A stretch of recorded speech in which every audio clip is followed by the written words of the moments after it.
माँ द्वारा अपने शिशु को अपने स्तनों से आने वाला प्राकृतिक दूध पिलाने की क्रिया को स्तनपान कहते हैं। यह सभी स्तनपाइयों में आम क्रिया होती है। स्तनपान शिशु के लिए संरक्षण और संवर्धन का काम करता है। नवजात शिशु में रोग प्रतिरोधात्मक शक्ति नहीं होती। माँ के दूध से यह शक्ति शिशु को प्राप्त होती है। माँ के दूध में लैक्टोफोमिन नामक तत्व होता है, जो बच्चे की आंत में लौह तत्व को बांध लेता है और लौह तत्व के अभाव में शिशु की आंत में रोगाणु पनप नहीं पाते। एक माँ के दूध से आए साधारण जीवाणु बच्चे की आंत में पनपते हैं और रोगाणुओं से प्रतिस्पर्धा कर उन्हें पनपने नहीं देते। माँ के दूध में रोगाणु नाशक तत्व होते हैं। वातावरण से माँ की आंत में पहुंचे रोगाणु आंत में स्थित विशेष भाग के संपर्क में आते हैं, जो उन रोगाणु विशेष के खिलाफ प्रतिरोधात्मक तत्व बनाते हैं। ये तत्व एक विशेष नलिका थोरासिक डक्ट से सीधे माँ के स्तन तक पहुंचते हैं और दूध से बच्चे के पेट में। इस तरह बच्चा माँ का दूध पीकर सदा स्वस्थ रहता है।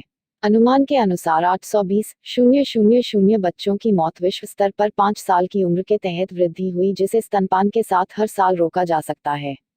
दोनों विकासशील और विकसित देशों में स्तनपान से श्वसन तंत्र में संक्रमण और दस्त के जोखिम को कमी पाई गई है।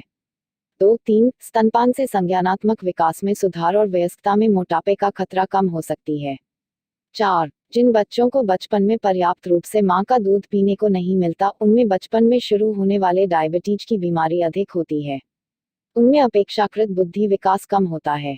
अगर बच्चा समय पूर्व जन्मा प्रीमेच्योर हो तो उसे बड़ी आंत का घातक रोग नेक्रोटाइजिंग एंटेरोकोलाइटिस हो सकता है। अगर गाय का दूध पीतल के बर्तन में उबाल कर दिया गया हो तो उसे लीवर का रोग इंडियन चाइल्डहुड सिरोसिस हो सकता है। इसलिए 6-8 महीने तक बच्चे के लिए माँ का दूध श्रेष्ठ ही नहीं, जीवन रक्षक भी होता है। स्तनपान के लाभ। माँ का दूध केवल पोषण ही नहीं, जीवन की धारा है।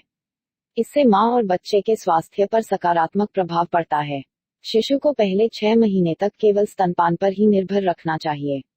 यह शिशु के जीवन के लिए जरूरी है, क्योंकि माँ का दूध सुपाच्य होता है और इससे पेट की गड़बड़ियों की आशंका नहीं होती। माँ का दूध शिशु की प्रतिरोधक क्षमता बढ़ाने में भी सहायक होता है। स्तनपान से दमा और कान की बीमारी पर नियंत्रण कायम होता है, क्योंकि माँ का दूध शिशु की नाक और गले में प्रतिरोधी त्वचा बना देता है। कुछ शिशु को गाय के दूध से एलर्जी हो सकती है। इसके विपरीत माँ का दूध 100% सुरक्षित है। शोध से प्रमाणित हुआ है कि स्तनपान करने वाले बच्चे बाद में मोटे नहीं होते।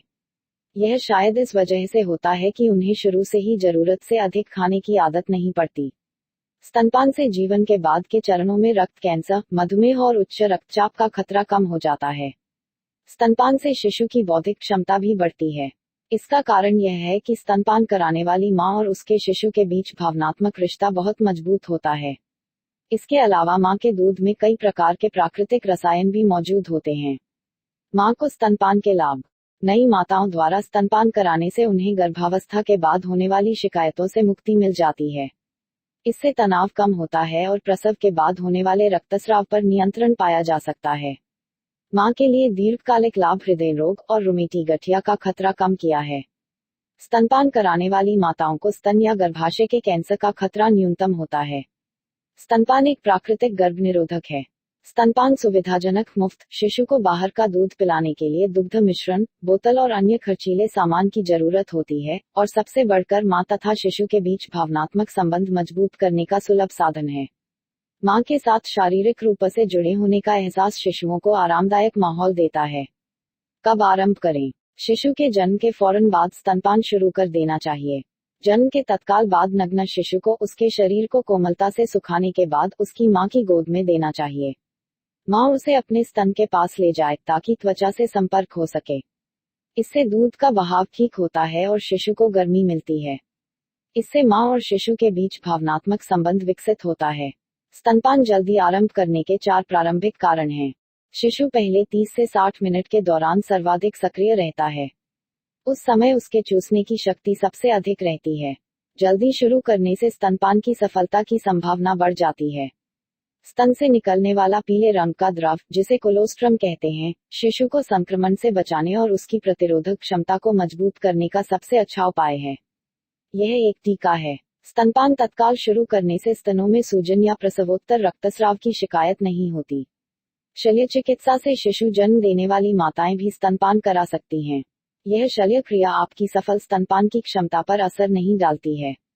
शल्य क्रिया के 4 घंटे बाद या एनीस्थीजिया के प्रभाव से बाहर आने के बाद आप स्तनपान करा सकती हैं। स्तनपान कराने के लिए आप अपने शरीर को एक करवट में झुका सकती हैं या फिर अपने शिशु को अपने पेट पर लिटाकर स्तनपान करा सकती हैं। सीजेरियन विधि से शिशु को जन्म देने वाली माताएं पहले कुछ दिन तक नस की मदद से अपने शिशु को सफलतापूर्वक स्तनपान करा सकती हैं।